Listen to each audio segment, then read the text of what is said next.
बघा हात असा ठेवला तर परत त्याचाही चुकीचा अर्थ काढतील ना.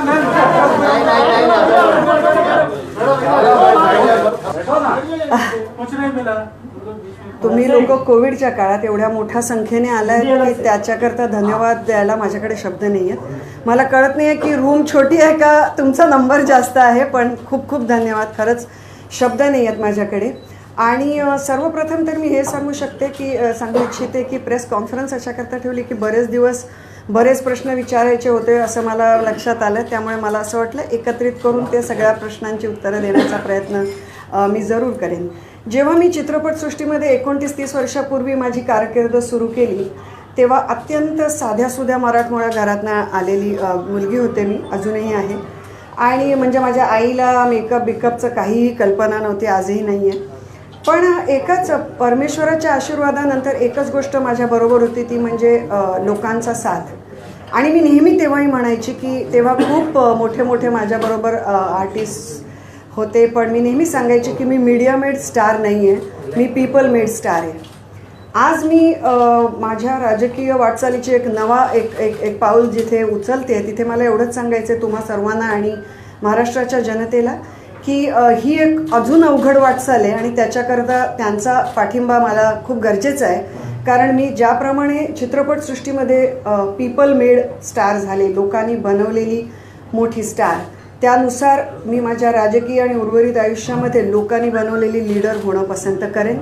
आणि आता तुमची पाळी बोला. मॅडम, तुम्ही काँग्रेस सोडून शिवसेनेत पक्ष प्रवेश केलेला आहे. काँग्रेस, शिवसेना, राष्ट्रवादी काँग्रेस हे आता सत्ताधारी पक्ष आहेत, एकाच नावेमध्ये तुम्ही आता त्याबद्दल काय सांगाल? सर्वप्रथम तर मी काँग्रेस पक्ष सोडून ऑलमोस्ट 14 महिने झाले, त्यामुळे मी 14 तासाच्या आत काँग्रेस सोडल्यासारखं कृपया मला प्रश्न विचारू नका. त्याचा खूप प्रश्न असतो, फरक असतो जेव्हा लोक एक पक्ष सोडून लगेच दुसरा पक्ष पकडतात. पण मला असं वाटतं की खरोखरच महाआघाडी सरकारने वाखाणण्यासारखी कामगिरी केलेली आहे. कारण का गेल्या नोव्हेंबरमध्ये आता 1 वर्ष झालं, म्हणजे डिसेंबर, जानेवारी, फेब्रुवारी अक्षरशः 3 महिने या सरकारला नॉर्मल महिने ज्याला म्हणतात ते मिळाले. आणि अतिशय महाराष्ट्राच्या कठीण कालावधीमध्ये म्हणजे सर्व प्रकारचे अतिशय मुश्किलाताचे दिवस महाराष्ट्राने बघितले. ह्याच्यात अर्थात कोविड होतं, त्यानंतर ओला दुष्काळ होता, आपलं चक्रीवादळ होतं, त्यामुळे शेतकऱ्यांचे प्रचंड हाल आणि त्यांच्याकरता गेलेला एक प्रचंड खूप कठीणाईचं काळ होता हा. त्यामुळे सर्व प्रकारच्या दुर्दम्य अशा समस्यातनं जात होतं महाराष्ट्र प्रदेश आणि त्यामुळे सरकार सुद्धा. आणि ह्या सगळ्यामध्ये त्यांनी एक वाखाणण्यासारखी कामगिरी केली आहे, ह्याच्यात प्रश्नच नाही.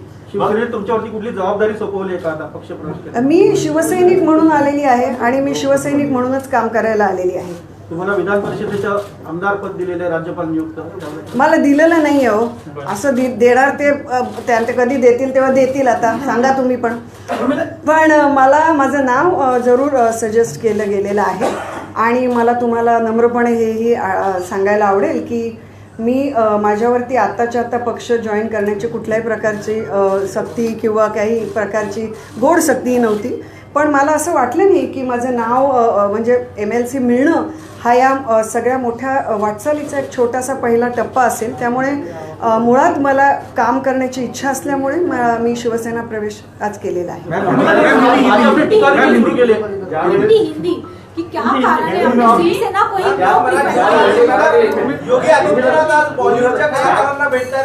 नाही, आज आपण जास्त करून माझ्यावरती बोलू, त्याच्यानंतर पुढच्या वाटचालींवरती बोलायला मीही इथेच आणि तुम्ही इथेच आहात. नाही, मला असं वाटतं की 2 व्यक्तींचे जे प्रवास असतात ते, कारण त्या 2 व्यक्ती एका काय म्हणतात ते एका पक्ष सोडून दुसऱ्या पक्षात येतात, म्हणून ते त्यांचे प्रवास त्यांना एकत्र जोखणं चुकीचं ठरेल. कारण प्रत्येकाचा प्रवास वेगळा असतो, त्यांचा प्रवास पूर्णतः वेगळा आहे, त्यांची स्टोरी वेगळी आहे, माझा प्रवास वेगळा आहे. त्यामुळे त्यांच्या प्रवासाबरोबर माझा प्रवास कंपेअर करणं बरोबर नाही. हा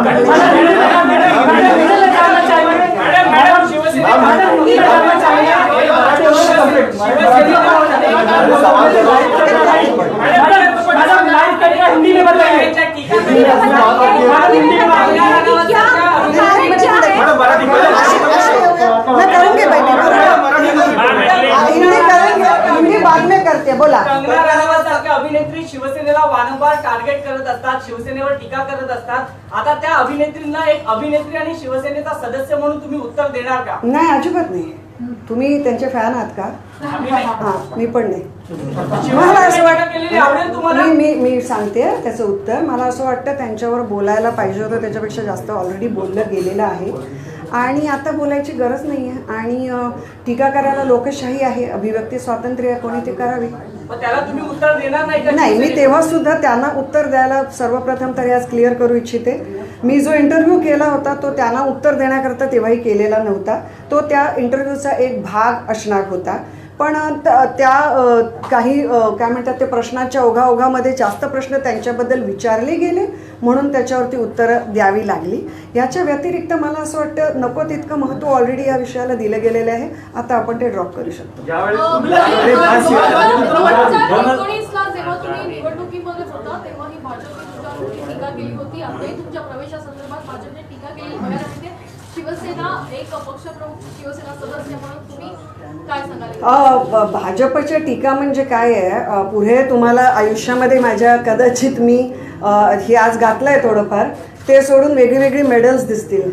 कारण ज्या प्रचंड प्रकारे माझे ट्रोल्स परत सुरू झालेले आहेत त्या सगळ्यांनाही मी खूप अगदी एक वॉर्म वेलकम देऊ इच्छिते. आणि त्यातले एकही ट्रोल, त्याच्यातला एक एक ट्रोल माझ्याकरता मोठ्या मोठ्या पदकांसारखा आहे. कारण त्याच्यातलं एक एक ट्रोल मला हे दाखवतं की जे मी करते ते मी बरोबर रस्त्यावर चालले आणि त्याच रस्त्यावर मी चालत राहणार. आणि त्या ट्रोल इतक्या हीन पातळीचे असतात की त्याच्यावरती मला वाटतं बोलून त्याच्यावरती त्याला महत्त्व देणं पण चुकीचं होईल. पण तीच त्यांची नेहमी रणनीती राहिलेली आहे की एखाद्या व्यक्तीला पर्सनल टीका करून आणि पर्सनल ट्रोल करून खाली खेचणे. पण त्यांनी ह्यावेळी त्यावेळी चुकीची व्यक्ती निवडली होती आणि ह्यावेळी तर अगदीच चुकीची निघाली आहे. कारण मराठी आहे, मी पाऊल पुढे टाकल्यावरती मागे घेणार नाही. त्यामुळे त्यांनी करत राहावं त्यांचे काम, मी माझं करत राहील. तुम्हाला सांगितलं की महिला आघाडी तुम्ही स्ट्रेंथन करणार आहात, संजय राऊतांचं असं म्हणणं आहे. तुमचे काही प्लॅन्स आहेत किंवा तुमच्या डोक्यात काही असे विचार आहेत? महिला आघाडी खरं सांगायचं तर शिवसेनेची इतकी भक्कम आहे की मला फार आनंद आहे की मी त्यांचा भाग जर होऊ शकले. पण आणि काम करायला खूप आहे. आणि मेन गोष्ट मला ह्याच्यावरती अगदी इमिजिएटली काम करायला आवडेल की मुंबईमध्ये फक्त महाराष्ट्रात नाही, देशभरात नाही तर जगभरातनं असंख्य मुली येतात. त्यांना त्यांच्या आईवडील खूप आत्मविश्वासाने पाठवतात की आमच्या मुली मुंबईमध्ये सेफ आहेत. आणि मला खूप आनंद आणि अभिमान आहे की मी अशा मुंबई शहराचा भाग आहे की त्या मुली इथे खूप सेफ आहेत. तर विमेन्स सेफ्टी आणि विमेनचे दुसरी अनेक अगणित जे प्रॉब्लेम आहेत खरं सांगायचं ते महाराष्ट्रभर आहेत. आणि त्याच्यावरती मला काम करायला जास्त आवडेल. मुलं आणि बायकांच्या अनेक विचारांना. इनफॅक्ट जर माझी MLC कधीमधी झाली अनाऊन्स तर मी जरूर माझा जो पहिला विचार आहे तो त्याच्यावरचाच आहे, त्याच्याशी रिलेटेड आहे. पण तो वेळ येईल तेव्हा मी जरूर त्या डिस्कस करेन. कमलेशजी बोला. पण कलाकार जेव्हा जेव्हा राजकारणात येतात ते फार काळ टिकत आहेत. म्हणजे अमिताभ बच्चन यांनी प्रयोग करून बघितला, ते पण टिकले नाही फार राजकारणात. तुम्ही एक पक्ष जॉईन केला, तुम्हाला त्याचा अनुभव वाढायला सोडला. किती लांब तुमची लिंक तुम्ही बघता? मला असं वाटतं की हे विचारणं म्हणजे थोडंसं जोक इज ऑन यू. कारण जेव्हा मी काँग्रेस सोडली तेव्हा पण मी असं कधीही म्हटलं नव्हतं. जरूर माझं पत्र काढा आणि वाचा की मी राजनीती पॉलिटिक्स सोडलं आहे. मी फक्त एवढं म्हटलं होतं की मी पक्ष सोडत आहे पण मी लोकांकरता काम करत राहीन. एक झालं. आणि त्यामुळे मी तेव्हाही पॉलिटिक्स सोडलेलंच नव्हतं. आणि आताही मला जितकं माझ्यामध्ये कॅपॅसिटी आहे त्याने अगदी म्हणजे अगदी जमिनीवरती उतरून काम करण्याची माझी इच्छा आहे. कारण मला मुळात असं वाटतच नाही की AC रूममध्ये बसून या सगळ्या गोष्टी होऊ शकतात. त्यामुळे येणारा काळ जो आहे आज मी तुम्हा सर्वांकरता आणि महाराष्ट्राच्या जनतेकडनं फक्त थोडा विश्वास आणि थोडा वेळ मागत आहे. कारण येणारा काळ मला असं वाटतं मी कितीही बोलले तरी येणारा काळ ज्या प्रकारे लोकसभा निवडणुकीमध्ये बरेच लोक आले, सर्व प्रकारच्या चॅनल्स माझ्या मुलाखती घेतल्या, पण कुठेतरी माझ्या कामाने जे काही म्हणजे मी हरले तरीही जे सिद्ध केलं माझ्या कामाने ते माझ्या बोलण्याने होऊ शकणार नाही. त्यामुळे आज मी फक्त थोडा वेळ मागू शकते.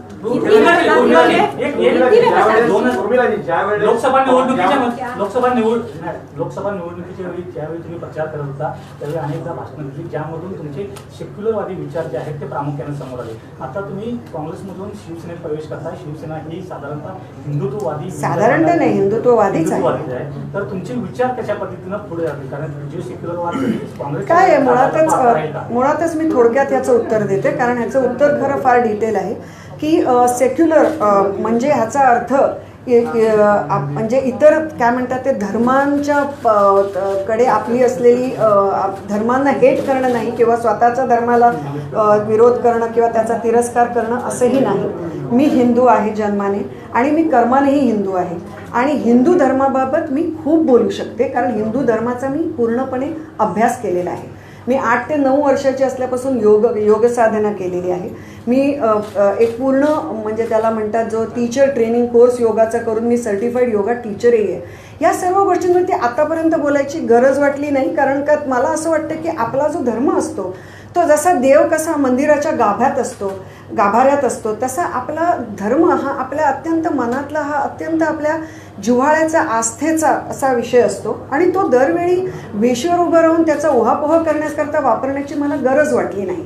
पण हिंदुत्ववादी म्हणजे ज्या ज्या ठिकाणी माझ्या धर्माचा प्रश्न येणार तिथे मला माझ्या धर्मानेच मी वागले आहे आणि यापुढेही वागेन.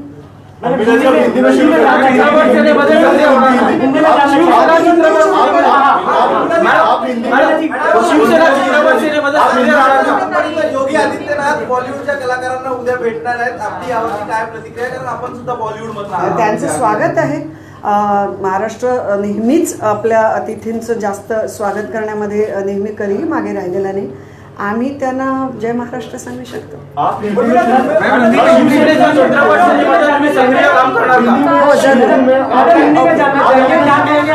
आज आपने शिवसेना ज्वाइन किया है, क्या कहना? देखिए, मैं यही कहना चाहूँगी कि पहले तो जिस तरह से पिछले 10 महीनों में, 11 महीनों में, अभी पूरा 1 बरस हो गया है, बहुत ही कठिन समय में महाराष्ट्र के लिए बहुत कठिन समय रहा, क्योंकि आप भूल नहीं सकते कि मुंबई महाराष्ट्र में है, जो देश का एक आर्थिक जिसको कहते हैं कैपिटल है, और ऐसी जगह है कि जहाँ पर दुनिया भर से और देश भर से लोग आते जाते रहते हैं. बहुत मुश्किल था कोविड जैसी समस्या से जूझना, और ऐसे समय में कोविड जैसी समस्या से ही नहीं बल्कि जो नैसर्गिक आपत्तियाँ आई हैं महाराष्ट्र प्रदेश पर, वो बहुत बड़े पैमाने पर आई है. कुछ ज़्यादा ही आपत्तियों से भरा हुआ ये वर्ष महाराष्ट्र के लिए रहा, महाराष्ट्र के किसानों के लिए भी रहा. एक बहुत ही ज़बरदस्त कामगिरी मुझे लगता है महाआघाड़ी सरकार ने की है, और उसमें बहुत बड़ा हाथ उद्धव जी का रहा है. और उद्धव जी एक सीएम के तौर पर उन्होंने इतनी बढ़िया तरह से महाराष्ट्र को संभाला है, अपने साथ लेकर चले हैं. जहाँ पे ज़रूरत होती है वहाँ पे वो अपनी स्ट्रेंथ दिखाते हैं, जहाँ पर ज़रूरत होती है वहाँ पे वो घर का जैसे कोई बड़ा सदस्य आकर हमसे और आपसे बात करता है उस तरह लोगों को समझाते भी हैं. तो मुझे लगता है जिस तरह उन्होंने महाराष्ट्र को खूबसूरती से संभाला है वो देखकर मैं बहुत प्रभावित हूँ, और इसलिए मैं चाहती हूँ कि ऐसे नेतृत्व में मैं ज़रूर काम करना चाहूँगी. पार्टी की तरफ, शिवसेना की तरफ से किसने आपको अप्रोच किया? क्या रश्मि ठाकरे जी का कोई भूमिका आपको साथ में रखने में, सुबंधन बांधने में कुछ बातचीत हुई हो, कुछ आपको रखा हो? रश्मि जी हैं और फिर बहुत सारे लोग उनके साथ हैं, लेकिन मुझे कॉल दरअसल उद्धव जी से भी आया, और उद्धव जी ने मुझे बहुत ही खूबसूरत बात कही. जब MLC की बात हुई, उन्होंने मुझे कहा, पहले मैं मराठी में कहना चाहूँगी की आपली जी विधान परिषद आहे महाराष्ट्राची परंपरा इतकी मोठी आहे की त्याच्यामध्ये महाराष्ट्राच्या विधानसभेचा सामाजिक आणि सांस्कृतिक दर्जा वाढावा अशी माझी मनोमन इच्छा आहे. कारण का ही जी परिषद ह्या ज्या जागा आहेत, ही जी भवनं आहेत, त्याच्यात जायला लोकांना खूप मोठा प्रवास करावा लागतो. तर तिथले जे बोलणं होतं त्याचा कुठेतरी दर्जा खूप मोठा वाढला पाहिजे, आणि त्याच्याकरता तुमच्यासारख्या लोकांची गरज आहे. तर ये सोच ही पहले मुझे बहुत बढ़िया लगी कि उन्होंने कहा कि विधान परिषद जैसी जगहों पर बहुत ज़रूरी है कि महाराष्ट्र जैसा प्रदेश जो अपने आप में सांस्कृतिक और सामाजिक मूल्यों पे हमेशा आगे रहा है, ऐसे मूल्यों को आगे रखना बहुत ज़रूरी है. और इसलिए कहीं ना कहीं उन्होंने मेरे बारे में सोचा. इसके लिए मैं अपने आप को बहुत खुशनसीब समझती हूँ. आपके साथ व्यवहार हुआ है, आखिर ऐसी कौन सी बात थी जिसकी वजह से आपको कांग्रेस छोड़ना पड़ा, और 20 महीने के अंदर आपकी ये दूसरी पार्टी है? नहीं, मेरे साथ दुर्व्यवहार हुआ है ऐसे नहीं मैंने कहा था. मैंने ये कहा था कि कांग्रेस में जब मैंने कैंपेन किया था तो जिस तरह की कुछ चीज़ें होनी चाहिए थी वो उस तरह से हुई नहीं है. इस तरह से आज भी मुझे कांग्रेस की तरफ कोई भी अलगाव या कोई भी मुश्किल या कोई भी ये नहीं है. और यहाँ पर लोग क्या करते हैं, पार्टी में रहकर भी पार्टी की बुराइयाँ करते हैं, और बल्कि ज़्यादा बुराइयां करते हैं पार्टी में रहकर। विधानसभा के चुनाव आने वाले थे तो भले ही मेरे ऊपर बहुत उस वक्त लांछन लगे, लेकिन मैंने पार्टी के ऊपर मैंने किसी भी तरह का कोई इंटरव्यू इसलिए नहीं दिया क्योंकि मैं पार्टी के बारे में कोई भी नेगेटिव चीज़ें ना बोलना चाहती थी ना फैलाना चाहती हूँ। आज भी मुझे सोनिया जी और राहुल जी के बारे में रिस्पेक्ट है, और महाराष्ट्र प्रदेश में कहूँ तो बाला साहेब थोरात जी जैसे बहुत ही एबल उनको वहाँ पे जो महाराष्ट्र प्रदेश में मराठी और हिंदी में कसरत थोड़ी मुश्किल हो जाती है, बहुत बेहतरीन लीडर है अपने आप में। सो अभी मुझे नहीं लगता ये सारी चीज़ें मायने रखती हैं, क्योंकि एक बरस से ज़्यादा वक्त जब इंसान उस पर गुजरता है तो मतलब मुझे लगता है कि अपने आप में कोई वजह नहीं होगी। आपकी निजी विचारधारा एक समाजवादी या एक सेकुलर सोच रही है, पिछले चुनाव में आपके भाषण में हमने सुना, लेकिन बात जब शिवसेना की आती तो एक हिंदुत्ववादी पार्टी की एक छवि है शिवसेना की, आप इस पार्टी में कैसे एडजस्ट करेंगे? मुझे ऐसे लगता है कि आप छवि जो भी हो और आप बातें जो भी करें, अंत में बेहतरी इसी में होती है जिसमें लोगों का भला होता है।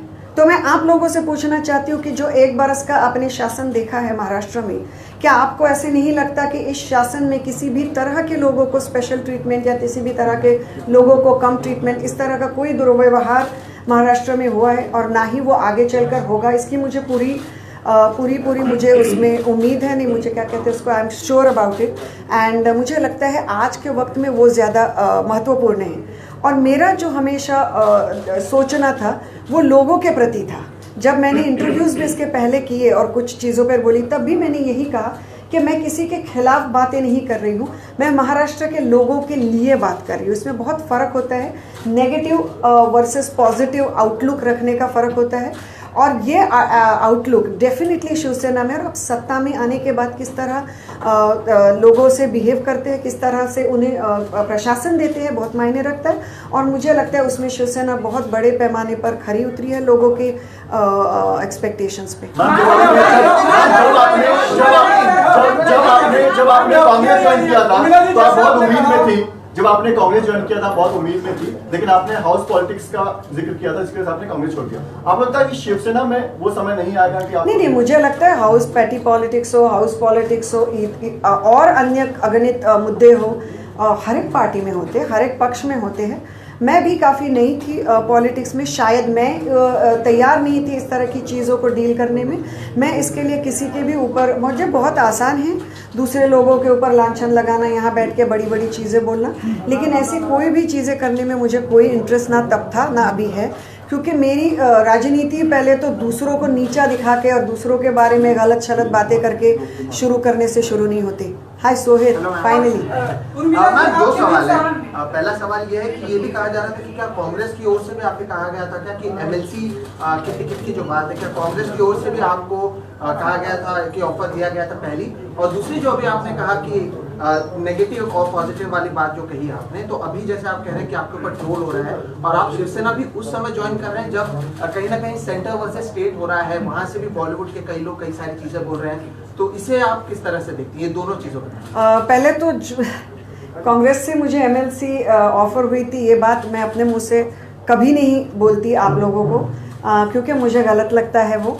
लेकिन मैंने अन्य वजहों से कांग्रेस छोड़ी थी, और ना मैं पद की लालसा में तब आई थी ना मैं अब आई हूँ। भले ही किसको, मुझे लगता है एक हद के बाद जिसको जो भी सोचना है वो सोचेगा, तो मैं सिर्फ बता सकती हूँ उसके बारे में, हर किसी की सोच है और हर किसी के विचार है। लेकिन पद का इशू था नहीं, लेकिन मेरे दूसरे इश्यूज़ की वजह से मैंने कांग्रेस की तरफ से बहुत ही रिस्पेक्टफुली इसलिए एमएलसी स्वीकार करना सही नहीं समझा। तो एमएलसी का इशू था नहीं। और दूसरी चीज़ क्या आपने पूछी? जो ट्रोल हो रहा है। जी, ट्रोल। तो ट्रोल का क्या है कि जैसे मैंने कहा कि ट्रोल्स जो होते हैं, आपको मेरे बचपन में मेरे फादर मुझे कहा करते थे, अगर आपको कोई भी ना बोले कि आप गलत हो, आप ये हो वो हो, समझो आप गलत रास्ते पर चल रहे हो। तो मुझे इतने ट्रोल्स मिले हैं, और आप मेरे साइड पेज पे जाकर देखिए, ना मैं किसी को ब्लॉक करती हूँ ना मैं किसी को, और मैं तो चाहती हूँ कि अगर मुझसे कुछ गलती कल को अगर हो तो आप लोगों में से भी कुछ लोग आकर मुझे बताएं। लेकिन मेरा मानना ये है मेनली कि एक बहुत ही जहरीला सा जो एक एटमॉस्फेयर डेफिनेटली आज देश के पॉलिटिक्स में हो चुका है, कहीं ना कहीं से शुरुआत तो करनी चाहिए कि ये जहरीलापन हटाया जाए। और मुझे लगता है दूसरों को बताने से पहले मैं खुद से कोशिश करूंगी कि मैं ज़्यादा कम से कम, मैंने एक पूरा लोकसभा कैंपेन और बहुत बढ़िया कैंपेन, जहाँ पे मुझे नहीं लगता देश का कोई भी बड़ा हर एक बड़ा चैनल आया और उन्होंने कवर किया। और खुशी है मुझे इस बात की कि इस सारे चैनल कैंपेन के दौरान मैंने एक भी व्यक्ति पर कोई भी व्यक्तिगत टिप्पणी नहीं की, किसी पर भी कोई भी आलोचना और गलत चीज़ों के बारे में नहीं बोला। तो मैं यही चाहती हूँ। माहौल जहरीला हो गया है और खुद आप हिंदी फिल्म इंडस्ट्री से आती हैं और आपने ये भी जिक्र किया कि आप बच्चियों के लिए, महिलाओं के लिए कुछ करना चाहती हैं। इन महीनों में वो सुशांत सिंह राजपूत, जिस तरह से उनकी आत्महत्या हुई और उसके बाद जो माहौल इंडस्ट्री में बना और ड्रग्स को लेकर जो अभी फिलहाल में चल रहा है, गिरफ्तारियां हो रही हैं, आप बॉलीवुड इमेज जिस तरह से बनी है इस पूरे माहौल में, इस पूरे दौर में, इस पूरे पीरियड में, उसके लिए क्या कार्रवाई करना चाहिए और क्या आपकी तैयारी रहेगी, because you belong to the industry में? I think first of all definitely Bollywood people also need to do something for themselves. उनको भी ज़रूरत है कि वो अपने आप के लिए खड़े हो जाएं और उसके बाद हमारे जैसे लोग उनकी मदद भी कर सकते हैं। जो भी मैंने आज तक बॉलीवुड के लिए मैं खड़ी रही हूँ और हमेशा आगे भी रहूँगी।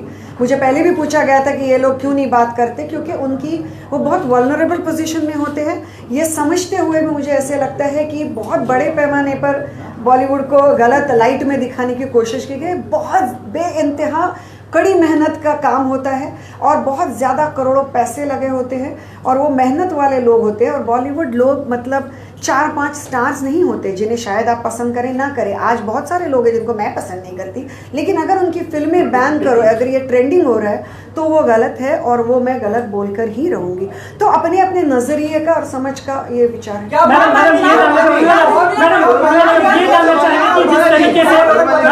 मैडम जिस तरीके से ये जानना चाहेंगे कि जिस तरीके से लव जिहाद पर पूरे देश में जो बातचीत चल रही है, कुछ राज्य कानून ला रहे हैं, आप एक हिंदुत्ववादी पार्टी में लव जिहाद पर आपके विचार क्या है? क्या ये महाराष्ट्र में इम्प्लीमेंट होने चाहिए? आज ही सारे सवाल पूछोगे क्या? कुछ तो आगे के लिए रखो। Ma'am, on the same question, Yogi Adityanath is coming and he'll be meeting Bollywood personalities, and Bollywood is a place for interfaith marriages. Yours is one of the examples. He has been very vocal about love jihad. How do you see all of this? And do you think he's also said that Bollywood needs to be moved to Uttar Pradesh? He wants to make a big film industry there. How do you see both these topics? I have full faith and trust in all my lovely colleagues of the press that you should go and ask him all these questions. Don't you think so? Thank you. Ma'am UP में जो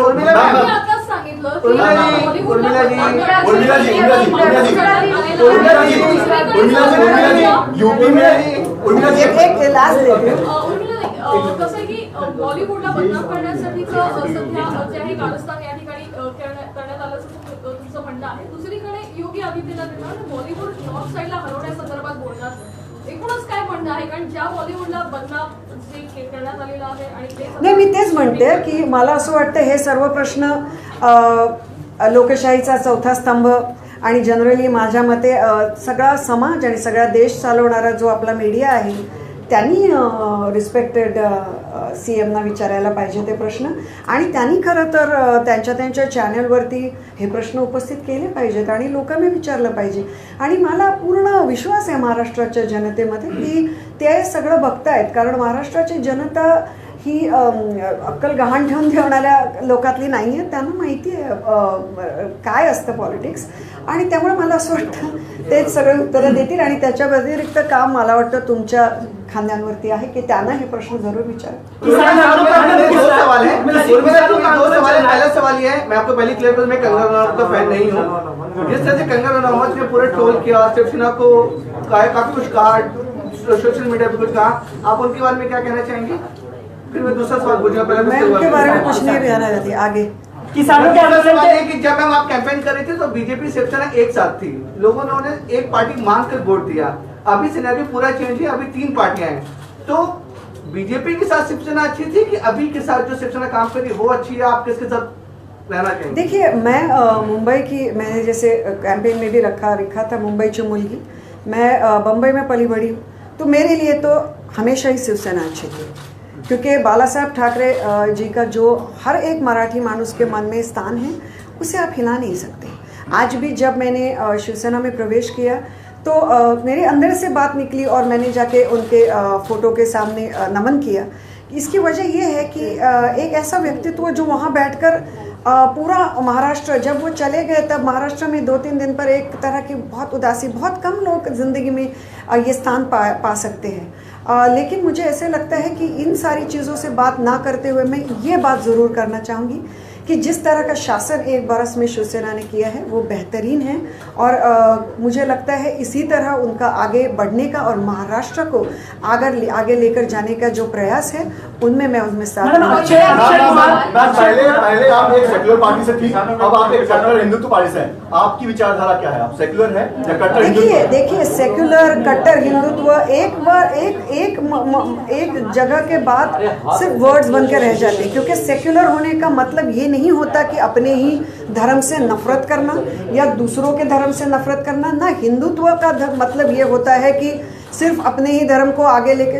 हिंदू धर्म में ही ये कहा गया है कि जो सबसे ज़्यादा सहिष्णु और सर्वसमावेशक जिसे कहते हैं, ऐसा धर्म मेरा धर्म है, हिंदू धर्म है। ये सही है, ये सच्चाई है। अगर मैं आज कहती हूँ वसुधैव कुटुंबकम, तो ये कल्पना मैंने क्रिएट की हुई नहीं है। ये जब से हिंदू धर्म है, जब से यहाँ ये जो भारत देश है, इसमें सिर्फ धर्म नहीं, इसमें बहुत बड़ा आध्यात्मिक एक हमारा बैकग्राउंड रह चुका है, तो हम वहाँ सब से आए हुए हैं। सो ये सारी चीज़ें हमेशा से थी और है, और ये सारी चीज़ें मैंने मेरे लोकसभा के चुनाव के दौरान भी कही थी। लेकिन उस वक्त भी बड़े ही होशियारी से मेरे ही शब्दों को मोड़ तोड़ कर गलत तरीके से पेश किया गया, तो वो भी एक उनका दाव था, आज भी एक उनका दाव होगा। लेकिन मैं ये ज़रूर कहना चाहूँगी, when it comes to serving people and helping them, there is, उस वक्त भी मुझे पूछा जाता था कि आप मुंबई के हो तो पहले मुंबई कर या पहले ये नहीं होता। लोग होते हैं और वो पहले सबसे पहले भारतीय होते हैं,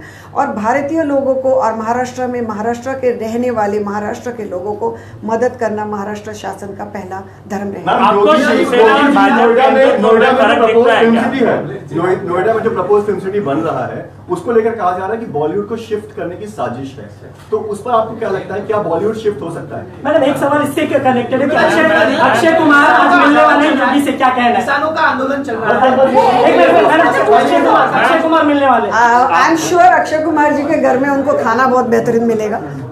मैं क्या कहूँ, आप ये अक्षय जी से पूछिए कि उनका कैसे रहा। एक मिनट। और दूसरी चीज़, ये बॉलीवुड शिफ्ट वगैरह करने का तो भैया अभी क्या है कि ये चीज़ें आपने उनको पूछनी चाहिए जो अगर कल को उनकी फिल्में ले जाकर वहाँ पर बॉलीवुड मतलब क्या है, एक वर्ड है, लेकिन अपने आप में एक ऐसी इंडस्ट्री है कि जो मुंबई से अपने खून से, अपने नर्व से एक बेहतरीन नाते से जुड़ चुकी है।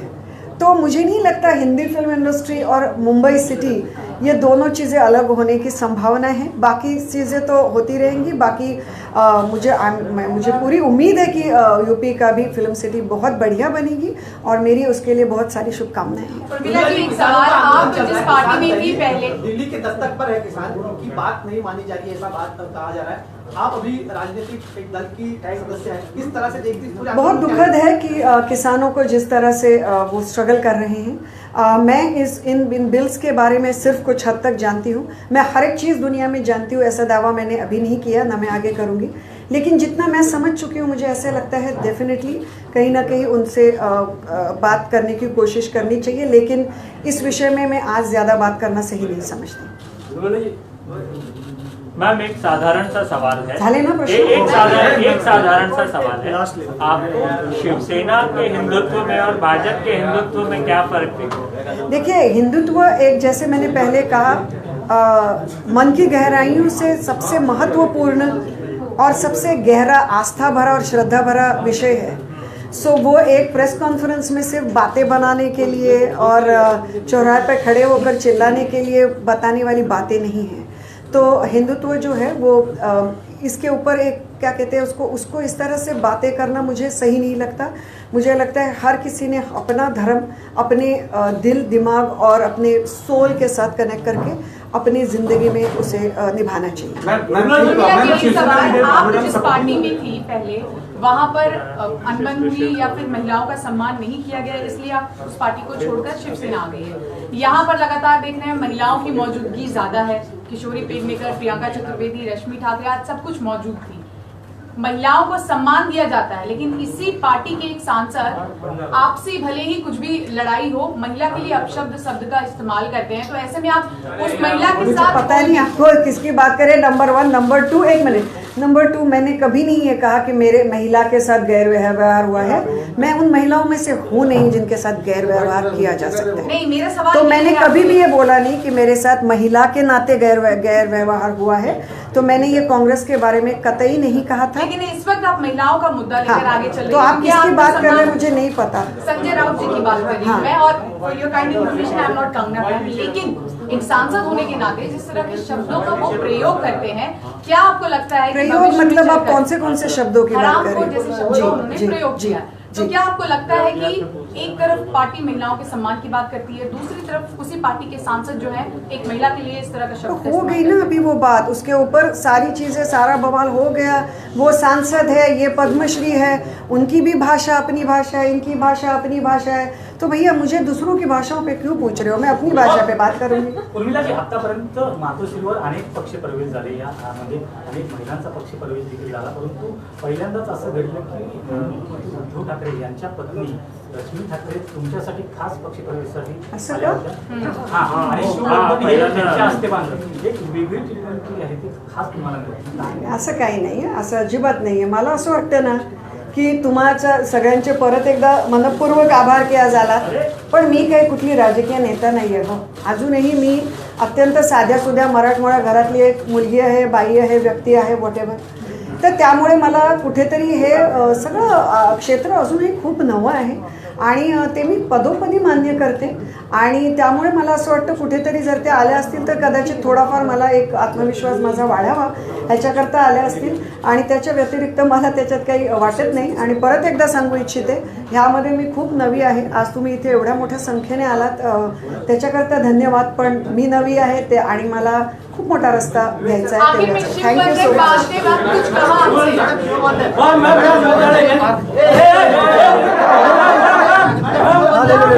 अरे इधर नहीं कर सकते.